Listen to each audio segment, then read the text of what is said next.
Salve, salve você que é luz e vida, cá estamos novamente juntos, como fazemos todas as manhãs, 9 horas em ponto, nas ondas da 95,7 FM. Vibe Mundial, a rádio que toca a sua vida há mais de 30 anos. Eu, Ricardo Ida, com o apoio do meu querido Euri Benevuto e produção do Cássio Vilela, trazendo ferramentas que possam ajudar você a viver melhor. A gente traz informações sobre autocuidado, espiritualidade, filosofia, estratégia de vida. Nosso objetivo, repito, é trazer ferramentas para você lidar melhor com as oportunidades e também com os desafios.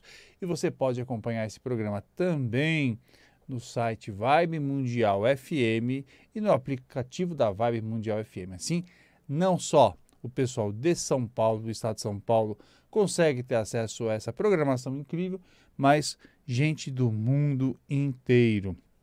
E hoje, 6 de novembro, quarta-feira, temos aí Lua Nova em Capricórnio. Lua Nova em Capricórnio sempre traz uma motivação maior de planejamento, de disciplina, de estruturação dos nossos projetos, da nossa vida. A gente precisa de estrutura. E a gente vai falar, inclusive, sobre rituais como ferramentas de estrutura de vida. Tem tudo a ver o tema de hoje. Lembrando que hoje, então, temos aí a Lua fazendo também um bom aspecto com Saturno, entre 10 e 24, às 14 e 7. Então, o dia está muito bom para você se planejar, se organizar para o próximo ano, mas também para esses 2 meses ainda que restam de 2024. Depois, entre 14, 10 e 18 e 11, a Lua faz um bom aspecto com o Sol. Então, tem mais ânimo, mais vitalidade, mais equilíbrio emocional. Então, hoje é dia de verdade, de você pensar em estrutura. Eu gosto bastante dessa palavra, estrutura. Nada na vida funciona se não houver estrutura. Então, mesmo os negócios, né, as relações afetivas, tudo a gente procura ter estrutura. A espiritualidade também exige estrutura, não é? Tem muita gente que gosta de construir a sua própria relação espiritual. Isso é muito válido, não é? Então, eu sou um espiritualista independente, então vai construindo a sua própria interpretação da vida espiritual a partir das experiências que teve, do contato que mantém com outras tradições. Então, daqui eu pego isso, daquilo eu pego aquilo, né? Tem gente que faz isso, monta como se fosse um Lego. Então, o meu altar tem lá Nossa Senhora Aparecida, tem, não o meu, né? Estou dizendo das pessoas.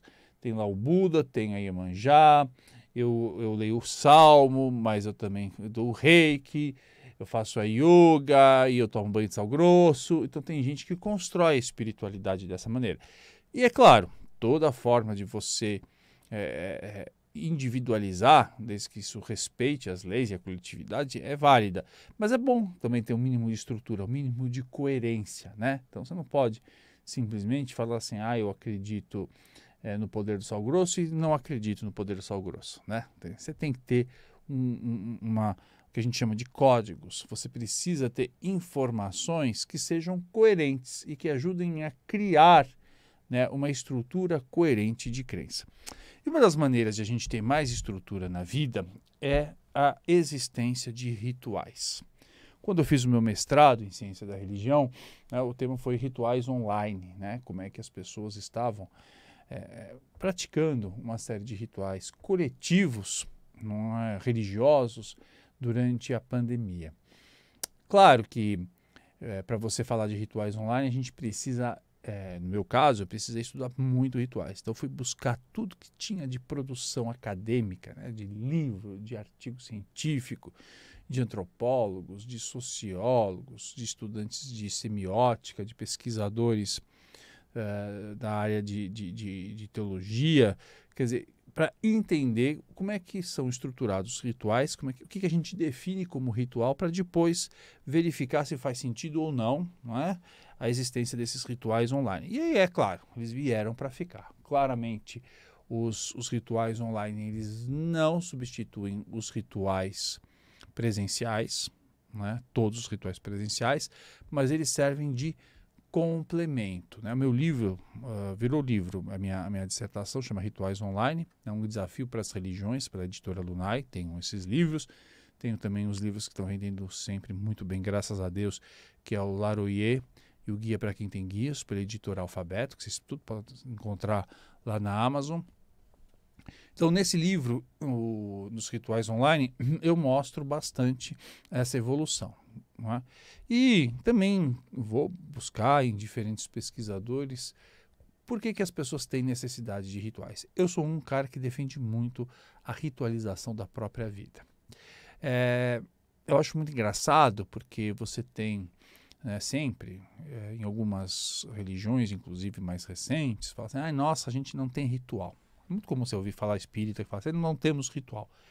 E aí essa é falta de pensar, né? Porque você, quando vai lá no centro espírita, eles têm a prece de abertura, eles têm, às vezes, a leitura do Evangelho segundo o Espiritismo, depois tem os passes, tem água fluidificada, depois eles têm as vibrações e tem a oração de encerramento. Isso é um ritual. Né? Isso é um ritual. Pode não ser ritual de você se ajoelhar, de você passar lá um turíbulo para incensar, mas toda vez que você organiza, estabelece uma série de atividades coletivamente, você não deixa de ter um ritual. Não é? Quando você tem lá a formatura, que o fulano termina lá a sua escolinha, pode ser, eu tive formatura de 6 anos, tive formatura lá do pré-primário, né, da 8ª série, tive formatura de colegial, tive formatura da faculdade, tive formatura de pós-graduação, tive formatura de mestrado, e assim vai. Você tem uma sucessão de atividades, uma sucessão de ações que organizam aquela cerimônia. Então tem lá que vai cantar o hino nacional, depois tem a palavra lá do diretor, depois tem a palavra do paraninfo, depois tem a palavra do representante da turma, não é? Depois tem a entrega dos diplomas, depois eles jogam lá as becas, é assim que a coisa funciona, eles jogam as becas, eles jogam lá o chapéu. E aí isso indica, né, um determinado ritual. Você tem rituais todas as manhãs, ou deveria ter, porque a gente vai mencionar, rituais ajudam muito a você lidar com a ansiedade. Então você acorda, né? De repente você tem que tomar um remédio que está ao lado da sua cama, aí você vai fazer a sua oração, ou você vai fazer a sua meditação. Então você, antes de fazer a sua oração e a sua meditação, você vai ao banheiro, vai escovar os dentes, depois você vai tomar café, ou então você vai tomar banho. Quer dizer, você tem uma ordem de atividades que ajuda você a criar uma rotina e, portanto, gastar menos energia. Eu repito muitas e muitas e muitas vezes aqui na rádio que ter rotinas é uma forma de você diminuir a sua ansiedade. Por quê? Porque te dá uma maior previsibilidade de como vai ser o seu dia. Todos nós precisamos ter a ideia, né, ter a consciência de que fatos inesperados podem surgir todos os dias e vão surgir em nossas vidas. Né? Então, situações que a gente não imaginava podem vir, sejam elas positivas ou sejam elas negativas. Vão surgir alterando muitas vezes a nossa rotina, o nosso planejamento. Então, a gente já sabe disso, né? Não precisa você realmente ser um grande pesquisador numa universidade para entender que a gente tem sustos bons ou surpresas boas e ruins sempre com uma certa frequência em nossa vida. O que não pode é isso virar uma rotina, né? Até a falta de rotina pode ser uma rotina na medida em que você vai ter sempre tensões e estresse. Então, uma vez que você entende que você já vai ter que lidar na vida com perdas inesperadas, com surpresas, você cria um mínimo de previsibilidade. Então, a criação de rotina passa por isso.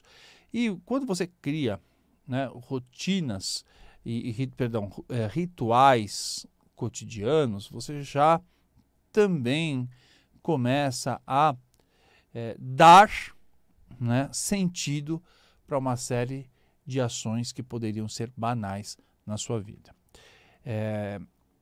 Hoje, quando a gente fala de meditação, por exemplo, né? Quando a gente fala de meditação, a gente está dizendo que meditação não é simplesmente você ficar pensando na morte da bezerra, né? A meditação, ela é uma série de atividades que busca trazer você para o seu eixo, trazer você para o seu centro, né? Trazer você para o agora, não é? Seja através de práticas respiratórias, o controle, não é, dos pensamentos e mesmo o controle da sua musculatura. Quando você está inteiro, quando você está integral, quando você está, né, no seu eixo, você costuma a ter primeiro menos estresse e depois também mais consciência dos seus movimentos, das suas atitudes, daquilo que você está pensando, daquilo que você está fazendo. E quando uma pessoa tem esse eixo, quando uma pessoa ela tem esse centro, ela toma decisões, inclusive, muito mais favoráveis. Estatisticamente, uma pessoa centrada erra menos nas suas tomadas de decisão, porque ela leva em consideração diferentes aspectos, inclusive a sua própria intuição. Quando você não está no eixo, você está qualquer coisa está tomando conta, né, das suas sensações, dos seus pensamentos, dos seus sentimentos, vira uma bagunça e você não consegue nem perceber o que é seu, o que é do outro, né? E a gente sempre se refere a uma pessoa muito perturbada, uma pessoa que está fora do eixo, né? Essa pessoa ela não está no seu centro, não é? Eu já disse outras vezes que em 92, 91, 92, eu realmente comecei a tomar contato com o Gasparetto. Tem coisas que eu concordo, tem coisas que eu discordo dele, mas quando ele tome posse de si, né, esteja no seu centro, esteja no seu eixo. E aquilo para mim foi um despertar, porque ele disse, olha, não, mas pisciano, desde criança com hipersensibilidade, com mediunidade, está no eixo é muito complicado. E aí a hora que eu comecei a perceber o que é estar no eixo, aquilo mudou minha vida. Né? Quando você está no seu centro, você fala, não, isso aqui é meu, isso aqui não é meu, isso aqui é seu e eu não vou assumir, porque eu não tenho por que assumir determinadas tretas, bombas suas na minha vida. Né? Então, o eixo te dá essa possibilidade, inclusive, de filtro, de escolhas, né? De organização das relações. Então, quando você tem esse eixo, tudo se torna mais fácil. E o eixo também vem quando você tem rotinas e quando você tem rituais. Rituais, portanto, servem para você, primeiro, ter marcador de tempo. Não é? Rituais são marcadores de tempo. Minha super afilhada vai fazer aí a sua comunhão, né? A sua primeira comunhão, é um marcador de tempo. Ninguém faz primeira comunhão com 2 anos de idade. Não é? Tem marcador de tempo. Quando a gente fala de determinadas festas religiosas, vamos pensar no universo católico, né? Você tem lá a Páscoa, depois você vai ter o Natal, né? E nesse meio tempo você tem outras festividades. Você está marcando determinados tempos. Isso não é o catolicismo, mas em outras religiões também você tem durante o ano festas que celebram mudanças, não é, de estações, por exemplo, não é? Isso tudo são marcadores de tempo. Então, o ritual, a celebração do aniversário é um ritual. Né? Você cantar parabéns, você assoprar a vela, você usar uma roupinha nova, né? Você celebrar, não deixa de ser um ritual. São os rituais que dão marcadores de tempo na nossa vida. Hoje a gente tem relógio, não é? E todo mundo tem seu reloginho lá, mas no passado não. No passado não era tão comum, né, o uso de relógios. Então as festas serviam para dar essa orientação para o povo. Aquele é o relógio da igreja, tocava às 6 horas da tarde, todo mundo já sabia qual era o horário. Já era horário de fazer as suas orações e já ir para o jantar, porque o dia já estava terminando. Então o ritual ele serve como marcador de tempo, mas o ritual ele serve também como uma maneira de você lidar simbolicamente com as suas emoções. Então, vamos falar de velório e enterro, por exemplo. Cumpre um papel. Né? O velório cumpre um papel, o enterro cumpre um papel. Você sabe que existe, né, uma série de estudos que mostram que é importante o indivíduo se confrontar lá no momento do velório, do enterro, com o ente, o corpo lá do ente querido que está indo para uma outra dimensão. Né? Existe uma angústia muito grande com os desaparecidos por conta disso. As pessoas não sabem se morreram, se não morreram. Mesma coisa quando você tinha lá determinados regimes autoritários que sumiam com os corpos e as pessoas querem velar os seus entes queridos, né? Porque esse velar não é simplesmente você olhar e você simbolicamente perceber, né, através dos seus sentidos, que aquela pessoa já não está na mesma dimensão que você, ela está indo para uma outra dimensão.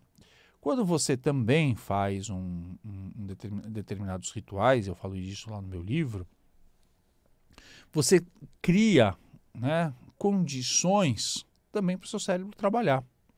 Então você está lá no momento que você precisa achar uma solução. Tem muita gente que acende lá sua vela, né, e a vela tem esse sentido simbólico de iluminar, de trazer luz, de trazer consciência. Então, às vezes, a pessoa está lá preocupada, que ela não sabe o que fazer, ela serena o coração dela, vai lá, acende uma vela, né, seja para um santo, para um guia, não importa. E aí, naquele momento, ela pede luz. Depois de um tempo, não muito grande, efetivamente vem algum tipo de ideia. Você pode atribuir isso a uma existência, não é, de seres espirituais, é possível. Mas você também pode, e essa justificativa de muita gente que é agnóstica, né, muito cientista, dizendo, olha, você simplesmente ativou uma função do teu cérebro pedindo luz, pedindo uma ideia. Né? Nos desenhos animados do passado, você tinha lá a lampadinha que acendia. Né? Nos desenhos aparecia uma lampadinha em cima da cabeça da pessoa para dizer, olha, tive uma ideia. Veio a luz que eu precisava para poder me ajudar. Da mesma maneira, é muito engraçado, porque, claro, você tem elementos, eu não vou entrar agora, metafísicos, para dizer a importância dos banhos, né, no sentido da purificação. Mas eu estive na África recentemente e é muito engraçado, porque a purificação que eles fizeram num determinado ritual era simplesmente lavar as mãos com umas folhas de lisopo. Né? O lisopo é muito importante para os rituais africanos de purificação. Então não precisei tomar banho, né? Não precisei passar por uma defumação, simplesmente foi lavar as mãos com lisopo. Então você tem um aspecto simbólico também, não é, de uma certa purificação. E é engraçado, né? Porque tem isso, às vezes as pessoas elas nem acreditam, mas elas sentem, e independe da temperatura da água, né? Às vezes, porque claro, água morna ajuda a relaxar, a água fria ajuda aí a te trazer vitalidade. Então, não estamos nem falando disso, nem estamos nem falando, às vezes, da questão olfativa, como os óleos essenciais, que também ajudam a trazer determinados estados emocionais. Mas existe um aspecto simbólico de um banho como um exemplo de purificação, né? E as pessoas se sentem realmente mais às vezes a água vem, sei lá, né, do Tietê, mas assim, você acha que você, passando por aquele processo, você se sente mais purificado, se sente mais limpo. Então, você veja que, além de ser um marcador de tempo, o ritual ajuda também a criar elementos simbólicos, não é? E que ajudam principalmente, em alguns momentos, seja do ponto de vista individual, mas no ponto de vista coletivo, você alcançar um sentimento, inclusive, de unidade. Isso é muito comum nas diferentes congregações, né? Não estou só falando de congregação religiosa. Podemos falar de torcida, podemos falar do exército. O exército, ele é altamente ritualizado. Muito ritualizado. Seja no momento que o indivíduo ele entra no exército, ele passa por uma série de provas, e aí na medida em que para você dobrar a bandeira, você tem um jeito... Gente, você sabe que você pode ser preso, né? Você pode ser presa se você não souber cuidar da bandeira. As pessoas ficam amarrando a bandeira em qualquer lugar. Depois, né? Bandeira tem jeito de você hastear, tem jeito de você dobrar, de você cuidar, porque significa, é um símbolo da pátria. Não é? É a mesma coisa quando dentro do exército você tem lá as diferentes condecorações. Para muita gente aquilo pode parecer simplesmente penduricalho. Não é. Aquilo tem um valor simbólico que mostra bravura, que mostra coragem, que mostra inteligência, que mostra disciplina. não é? Então, quando você usa mesmo o uniforme em qualquer circunstância, seja dentro da escola, seja dentro de uma corporação como o Exército, seja dentro do universo religioso, aquilo também tem valor simbólico. Não é? Eu explico isso no meu livro, Guia para Quem Tem Guias, Desmistificando a Umbanda. Por que se usa branco? Né? O branco não é no candomblé não se usa, só em algumas circunstâncias você usa branco, mas no geral, nos rituais, você usa roupas coloridas. Por que você usa o branco, no caso, né, dos terreiros? Você tem lá um aspecto simbólico de Oxalá, mas você tem um aspecto da limpeza, né? Você tem, ou então, por que você usa as diferentes guias? Porque as guias trazem proteção, sim. Você poderia usar uma só, duas, né? Não, mas também ajudam a você identificar, né, quem é filho de Oxóssi. É um exemplo, mas também te ajuda a você, através das cores, você assentar determinadas energias, determinadas qualidades também, mas tem um aspecto simbólico nesse sentido. Não é? Então, quando a gente fala aí de rituais, a gente está falando de marcador de tempo, a gente está falando de elementos simbólicos e a gente está falando de criador de unidade de uma comunidade. Quanto mais unida uma comunidade, mais ela tem seus próprios rituais. É só você ver a diferença dos Estados Unidos para o Brasil. Os Estados Unidos, eles têm um orgulho de serem estadunidenses que se manifesta muito, por exemplo, na festa do 4 de julho. Né? É muito comum os americanos terem as bandeiras dentro das suas casas. Né? Eles hasteiam a bandeira do lado de fora. Você tem lá, no final da programação, dependendo, você tem uma hora de tocar o hino. Não é? Aqui no Brasil a gente perdeu muito disso, né? A gente e tem essa, virou chique. Você fala mal do Brasil, dos brasileiros, é claro que a gente tem autocrítica e precisa efetivamente ter consciência do que a gente faz e de como é que a gente pode melhorar.